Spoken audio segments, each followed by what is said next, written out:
ఎలా ఉన్నారు? ఇది ఉగాది రోజు బ్లాగ్ అండి. ఆ రోజు మార్నింగే లెగిసి ఇల్లంతా కసలు తుడిచేసి ఇల్లొత్తేస్తున్నాననమాట. అంతలోపు మా హస్బెండ్ కూడా లెగిసిపోయారు. సో, ఎక్కడ గిన్నెలు అక్కడ సర్దేసి ఆయనకి కొంచెం టీ పెట్టివ్వాలి.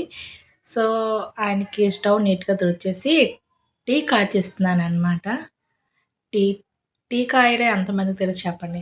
ఎవరికి తెలీదు. ఈ మధ్య అందరికీ టీ కాయడం తెలుసు కాబట్టి నేను అంత ఫ్లూయెంట్‌గా ఏం చూపించట్లేదండి. ఎందుకంటే మనం అంత ఎక్స్‌పర్ట్ ఏం కాదు కాబట్టి సింపుల్‌గా టీ చేసి ఇచ్చేస్తే చాలా మనసు ప్రశాంతంగా ఉంటదండి. లెగ్గాన ఒక మంచి టీ తాగి డే స్టార్ట్ చేస్తే చాలా బావుంటదండి. దాన్ని నేను సిమ్‌లో పెట్టేసి నైట్ తోమేసిన గిన్నెలుంటే వాటిని నేను సర్దుతాననమాట. ఇంకా నేను ఏమైనా ఇప్పుడు చేయాల్సినవి ఏమైనా ఉంటే వాటిని పైనెట్టేసి ఉపయోగకరంగా లేనివి కింద పెట్టేస్తున్నాననమాట. అంటే నేను దాన్ని యూజ్ చేయను. టుమారో యూజ్ చేస్తానని మాత్రం కింద పెట్టేస్తున్నాను. అన్ని గిన్నెలు ఎక్కడివక్కడ సర్ది పెట్టేస్తున్నాననమాట.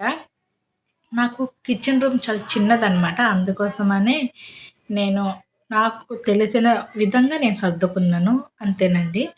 ఇంకా టీ సిమ్‌లో పెట్టేసి బాగా కాచి మా ఆయనకిచ్చేసి నేను కొంచెం తాగేసి ఇంకా ఉగాది పనులు స్టార్ట్ చేయాలనమాట. సో, టీ అయిపోయిందండి. టీ అయిపోయింది. ఇంకా మా ఆయన లేచారు కాబట్టి నేను మా ఆయనకి ఫస్ట్ ఇచ్చేసి నేను కొంచెం చల్లగానే టీ తాగుతానండి. మీలో ఎంతమంది నాలా తాగుతారు చెప్పండి? మా ఆయనకి మాత్రం పొగలు రావాలి. అంత వేడిగా తాగుతారు. మా ఆయనకి టీ ఇచ్చేసి వచ్చేసిన తర్వాత నేను మరగబెట్టిన వాటర్‌ననమాట బాటిల్‌లో ఏసి ఫ్రిడ్జ్‌లో పెట్టేస్తాను. అలా అయితే మనం ఆఫ్టర్‌నూన్ తాగినప్పుడనమాట చల్లగా ఉంటాయి కదా బాటిల్స్. అందుకోసమనని నేను లేవగానే చేసే ఫస్ట్ పని ఇవేనండి. నేను వాటర్ ఫిల్ చేసి ఫ్రిడ్జ్‌లో పెట్టేస్తాననమాట. మా ఆయన చల్లటి నీరు చాలా ఎక్కువ తాగుతారండి. అందుకే వేడి చేసి చల్లార్చేసి ఫ్రిడ్జ్‌లో పెడతానన్నమాట.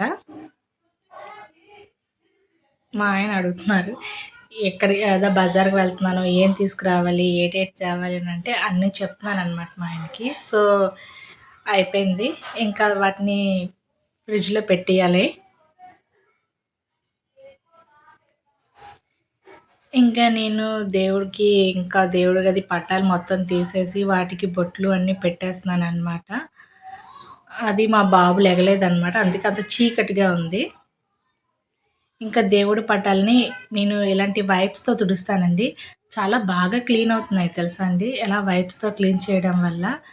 ఇంకా మా బాబు లెగిచేలోపే నేను ఇవన్నీ ఫినిష్ చేసేయాలని త్వరగా వాటన్నిటిని నీట్‌గా తుడిచేస్తున్నాను. ఇవి నేను దేనికి ఉపయోగించనండి. ఓన్లీ దేవుడి పటాలకి మాత్రమే ఈ వైప్స్‌ని యూజ్ చేస్తాను.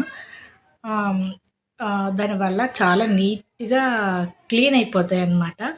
సో, మీ ఉగాది ఎలా జరిగిందో మీరు కూడా నాతో షేర్ చేసుకోండి.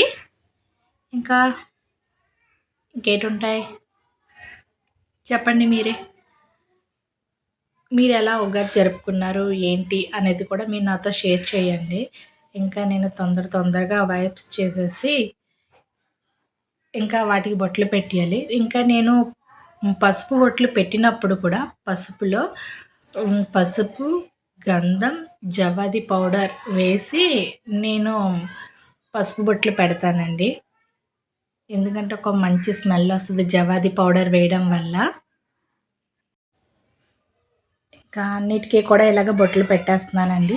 అది మేము పూరి వెళ్ళినప్పుడు ఆ జగన్నాథ స్వామిని తీసుకున్నాం. ఇది మా వదిన గారనమాట. తిరుపతి వెళ్ళినప్పుడు వెంకటేశ్వర స్వామిని అనమాట మాకు తీసుకొచ్చారు. నాకెంత నచ్చిందో అండి వెంకటేశ్వర స్వామి ఫోటో.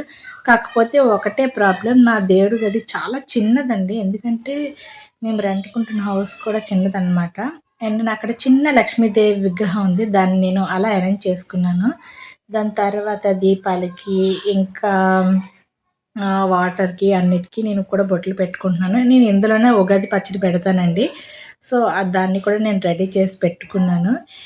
ఇంకా నేను ఉగాది పచ్చడి అయితే నేను చేయలేదండి. ఎందుకంటే మా బుడ్డోడు లెగిసిపోయాడు కాబట్టి, మా ఆయన నాకు పండగల టైంలో బాగా హెల్ప్ చేస్తారండి అన్నిట్లోనూ. సో, ఉగాది పచ్చడి అయితే మా ఆయనే చేశారు. చాలా బాగా చేస్తారు 2 వంటలు ఆయన.